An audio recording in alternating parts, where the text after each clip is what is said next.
In this video, I'm going to show you how to get the additions and retirements portion of the transmission and distribution lines report that you do for the PSC at the end of the year.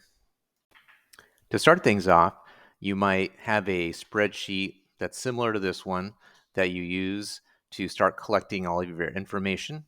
And normally you take the values in the total end of year column and use them for your first of year starting values. I've already done this step, so we can move on and get the additions and retirements for the year. To do that, we're going to switch over to OpenPoint, and we're going to go into the report section, and then we're going to find the transmission and distribution lines activity report. So once you've found that, you click on Start, and then you enter in the CPR year and click on the Create button.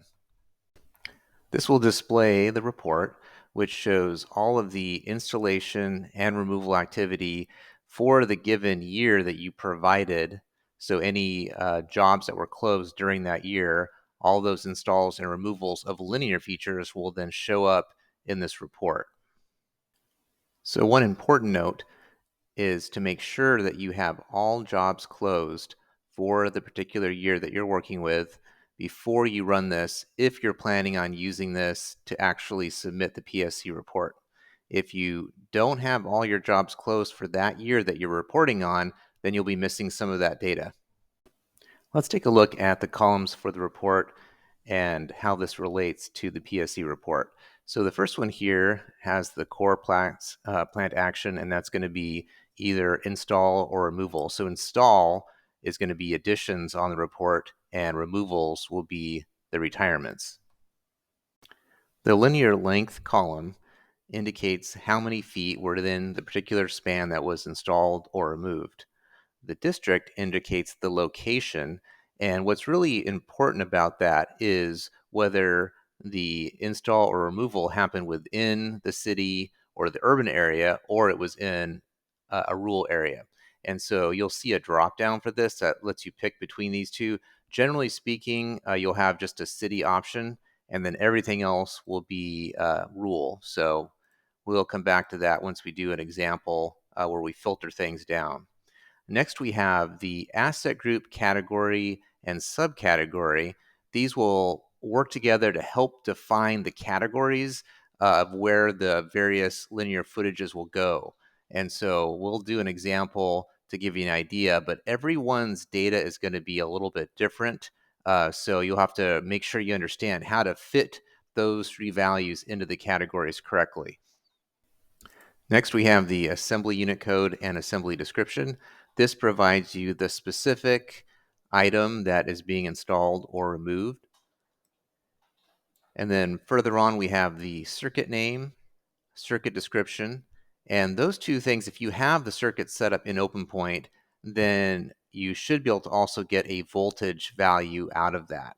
And you'll see when I do the filter in a little bit what that's going to look like. But that is also a key part of making sure that you're putting information into the right categories.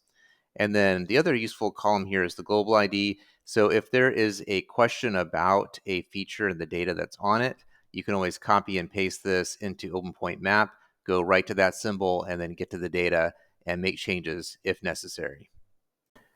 Before we can do the filtering and totaling to determine how much footage per category, we need to delete some data out. So you may have noticed that some of these circuit name and voltage columns were actually blank. And that's because this is actually conduit. So you can see here that the subcategory indicates it's streetlight conduit. And so any conduit, or if you have a neutral construction unit, those should be deleted out. And so I'm going to go ahead and do that. I'm going to delete these, and then we can continue on with the next part of the process.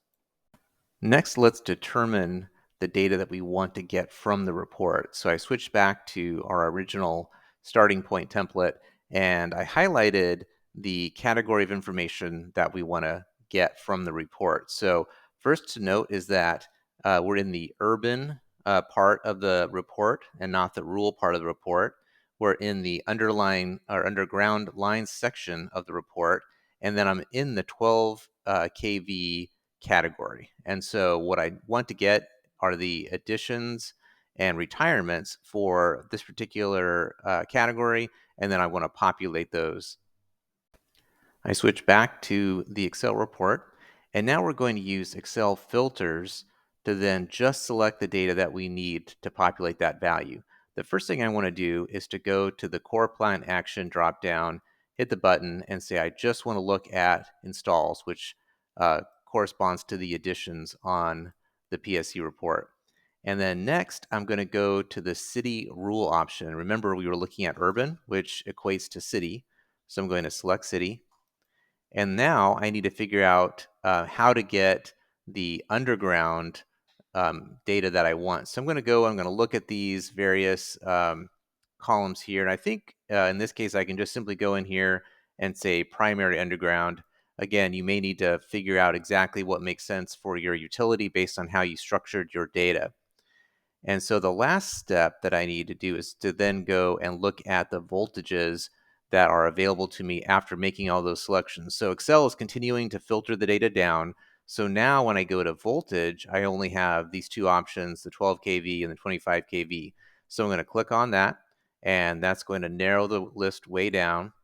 And if I then go all the way back over here to the left and go to the bottom, then I can see exactly what the total footage is here. And then it's also doing a calculation for me right here where it's calculating that into miles. So I can see I've got 0.71 miles of this that needs to be added to the installation section. So now we're back on the template, and I'm just going to go and put in 0.71, and then you can see that it's going to then add that to the total at the end of the year. And how you do that exactly as far as rounding is up to you. You may want to just come up with a standard. You don't necessarily have to go to that level of detail. You can be more generalized than that. So now that I've done that, I want to then go and figure out the next value here, which is going to be for the retirements part of it. So let's go back to our report, and then I'm going to clear all my filters. This time I'm going to go and say I want the removals. So I'll do that first, and then I'm going to say city again. And then also I'm going to do the same asset group name, which was primary underground. So we'll select that. And then same thing, we're going to pick the voltage, that's 12 kV. And that gave me the smaller list there. And then we'll go again and look at the end result here. So it looks like 0.47 for the number of miles that was retired for that category.